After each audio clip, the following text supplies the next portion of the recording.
Se algum dia você vir um posto de gasolina com a placa última parada pelos próximos 110 quilômetros, continue dirigindo. E já lembrando que se você for do tipo que costuma sentir medo de histórias de terror, então pula esse vídeo. Mas se você não for, já aproveita pra me seguir, porque aqui tem conteúdo de terror diário. Eu estava cerca de 4 horas em uma viagem de 6 quando eu percebi que precisava parar. Não só pra abastecer, mas eu tava realmente cochilando no volante. Os meus olhos insistiam em se fechar por meio segundo de cada vez. Aquele negócio de piscar e de repente você estar uns 15 metros mais à frente do que achava que estava. Eu aumentei o volume da música, abaixei o vidro, só que o ar frio só ajudou por alguns minutos. Eu precisava de cafeína. A estrada estava vazia e não vi outro carro há pelo menos 20 minutos. Quando eu vi o brilho da placa de um posto à frente, eu me senti aliviado. Era um daqueles lugares antigos e independentes, não daqueles de rede, do tipo que parece não ter sido reformado desde os anos 80. Um único prédio com 2 bombas na frente e uma placa pintada à mão dizendo última parada pelos próximos 110 quilômetros. Eu encostei e parei na bomba. O pátio ele estava vazio, exceto por uma caminhonete velha estacionada ao lado do prédio. Imaginei que fosse de algum funcionário do turno da noite. Saí, estiquei as pernas e abasteci o carro. Paguei na bomba e fui pra dentro. Eu deveria ter simplesmente voltado pro carro e ido embora, mas eu precisava muito daquele café. Eu precisava usar o banheiro, então eu tive que entrar. A loja era pequena, alguns corredores tinham lanches e produtos automotivos. Um canto de café com aquelas jarras de vidro que provavelmente estavam no aquecedor há horas. Tinha um refrigerador com refrigerantes energéticos encostados na parede no fundo. As luzes estavam fluorescentes e duras, isso deixava tudo com um aspecto bem estranho. O atendente estava atrás do balcão. Tinha uns 50 e poucos anos, cabelo grisalho ralo e um rosto que parecia não ter dormido há dias. A TV ela estava ligada num comercial de madrugada com som baixo. Ele parou pra mim quando eu entrei e algo na expressão dele mudou, só por um segundo, como se ele estivesse surpreso ou preocupado por me ver. Boa noite, ele disse. Oi, eu só vim pegar um café. Fui até o fundo, me servi e tava bem queimado e amargo, só que eu não tava muito nem aí. Eu só precisava da cafeína pra aguentar mais 2 horas. Peguei também uma barra de chocolate e levei tudo ao balcão. O atendente, ele passou as coisas devagar. Ele continuava lançando olhares por cima do meu ombro em direção às janelas, na direção do meu carro. Sozinho? Ele perguntou. É. Viagem longa? Não, falta só 2 horas. Ele assentiu, só que não disse nada. Ele continuava olhando pra janela. Eu também virei, mas não tinha nada lá. Só o meu carro na bomba. A rodovia tava vazia no fundo. Perguntei se tava tudo bem e ele me encarou. Então ele deslizou um pedaço de papel pelo balcão. Um guardanapo.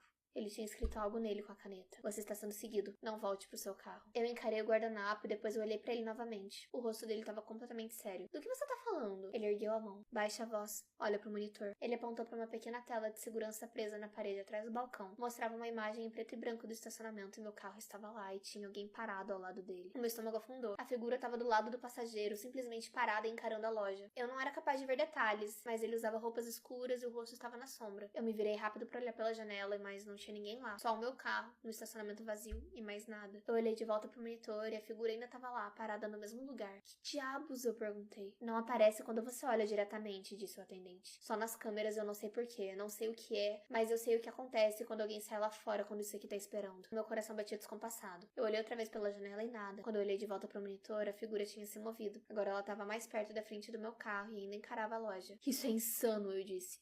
Tem que ser algum tipo de truque. Quem dera se fosse. Ele se abaixou e puxou uma pasta debaixo do balcão. Dentro tinham matérias impressas, boletins de pessoas desaparecidas, manchetes sobre pessoas encontradas na rodovia, que infelizmente já tinham partido. 4 pessoas nos últimos 8 meses, ele disse. Todos pararam aqui tarde da noite e todos voltaram para o carro mesmo depois de eu avisar. Encontraram eles alguns quilômetros à frente. Não vou especificar como, mas foi bem ruim. Segundo as autoridades, o coração infelizmente só parava. Eu fiquei tonto porque isso não podia ser real. Eu olhei os artigos, as fotos das pessoas. Tinha uma mulher jovem, um homem de meia idade, um casal na faixa dos 30, pessoas muito reais. E a polícia não faz nada? Eu perguntei. Fazer o quê? Não há nada pra investigar? Não tem sinal de nada de ruim, sem testemunhas, só as pessoas que partem numa estrada deserta. Mas acontece. Eles colocam a culpa em cansaço ou em problemas de saúde. Olhei pro monitor de novo e a figura estava ainda mais perto, bem na frente do meu carro. Por quanto tempo isso fica aí? Eu perguntei. Até o amanhecer, geralmente. Às vezes mais. Mas se você quiser ficar aqui dentro, tá seguro. Não entra aqui. Por que não? Eu perguntei. Ele deu de ombros. Parei de fazer perguntas meses atrás. Só sei as regras. Fique dentro enquanto estiver escuro. Não vá até o pátio. Espere o dia amanhecer. Essas coisas. Eu até quis discutir. Queria dizer que ele era maluco, só que eu não conseguia explicar a figura no monitor, então eu esperei. Ele pareceu aliviado e disse que eu era inteligente. Ele me ofereceu o sofá e eu aceitei. Então ele foi até a porta de entrada e a trancou. Por precaução, ele disse. Às vezes as pessoas entram em pânico e tentam fugir. Assim você não faz nada estúpido. Algo no jeito dele simplesmente me incomodou, mas eu disse a mim mesmo que ele só estava tentando ser cuidadoso, que ele tentava ajudar. Então eu me sentei perto do balcão. De vez em quando eu encarava o monitor e a figura estava ali o tempo todo. todo. Às vezes mudava de posição só. Foi cerca de 1 hora depois que eu pedi pra usar o banheiro e ele apontou pra uma porta no fundo da loja. Por ali. Eu levantei e fui andando, e quando eu passei pelo balcão, eu olhei o monitor de novo. Algo tava diferente. Eu demorei mais ou menos 1 segundo pra perceber o que era. Era o horário. A câmera mostrava 23h47 da noite, mas já eram mais de 3 horas da manhã. Tinha checado meu celular quando eu entrei. Realmente era depois das 2. Eu parei e observei o monitor mais atentamente. A filmagem não era ao vivo, era um loop. Eram os mesmos minutos repetindo sem parar. Foi quando eu percebi. Eu olhei pra janela e pro meu carro, observei de verdade dessa vez e realmente não tinha como ter alguém e nunca teve. Eu mantive a voz calma, então. Que horas a câmera tá marcando? Perguntei. Ele não respondeu. Quando me virei, ele tava atrás de mim. Você deve usar o banheiro, ele disse. Dessa vez a voz tava diferente, chata.